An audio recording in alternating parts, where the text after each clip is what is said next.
Renungan Harian Katolik, Rabu 4 Februari tahun 2026. Ditolak, bukankah ia ini anak tukang kayu, anak Maria, saudara Yakobus, Yoses, Yudas dan Simon, dan bukankah saudara-saudaranya yang perempuan ada bersama kita? Lalu mereka kecewa dan menolak dia. Markus bab 6 ayat ketiga. Saudara-saudara, barangkali kita pernah merasakan pengalaman ditolak orang lain, meskipun kita telah berbuat baik dan membantunya. Tentu saja kita merasa kecewa, apalagi yang menolaknya adalah orang-orang dekat kita, keluarga atau rekan kerja kita. Dalam Injil hari ini, kita mendengarkan kisah penolakan yang dialami oleh Yesus. Ironisnya, penolakan yang dialami Yesus itu justru terjadi di daerah asalnya dan oleh orang-orang sekampung yang mengenal dia. Mereka seharusnya bangga dan senang, tetapi mereka malah tidak percaya dan mungkin iri hati atas keberhasilan Yesus, sehingga mereka menolaknya. Mereka tidak menerima kealahan Tuhan Yesus. Tuhan Yesus dapat melewati penolakan ini dengan cinta sebagai Allah. Yesus ditolak dan tidak dihargai karena hal yang lahiriah, yaitu status sosialnya sebagai anak tukang kayu. Akibat penolakan itu, ia tidak dapat melakukan mukjizat di sana, kecuali menyembuhkan beberapa orang sakit. Akan tetapi, pihak yang paling rugi adalah mereka yang menolaknya. Akibat penolakan itu, mereka tidak dapat mengalami kasih dan keselamatan yang ditawarkan oleh Yesus. Rahmat, tawaran kasih, keselamatan dan mukjizat dari Tuhan membutuhkan kerjasama dan keterbukaan hati kita sehingga semuanya itu sungguh berbuah dalam hidup kita. Rupanya, karena mereka sangat mengenal Dia, mereka tidak dapat menerimanya. Mereka memilih untuk tidak melihat apa yang terjadi di depan mata mereka. Ini tentu saja ironis. Orang yang merasa sungguh mengenal Dia, ternyata tidak mengenalnya sama sekali. Mereka dibutakan oleh keakraban yang dangkal.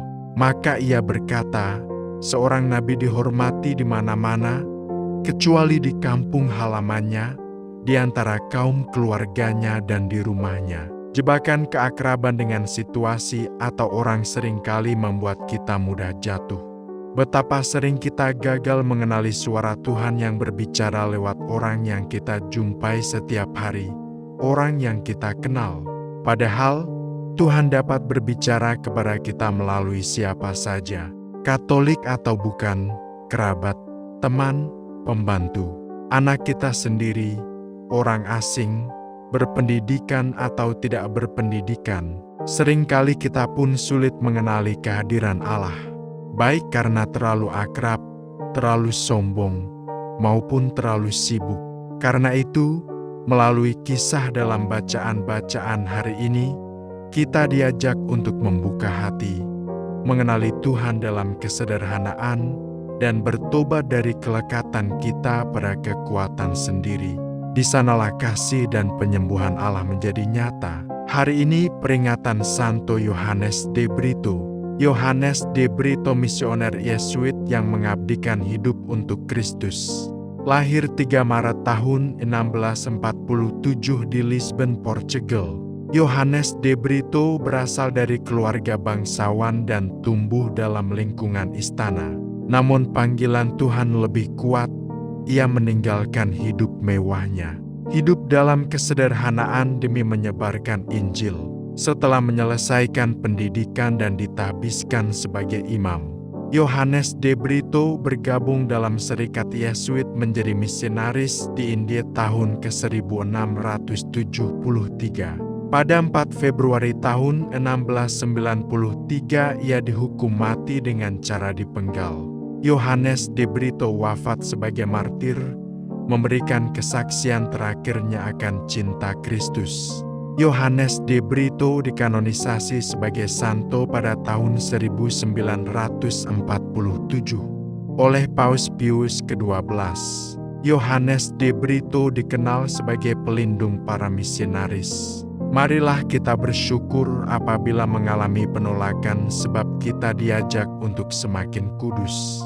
Kudus artinya dikhususkan bagi Allah.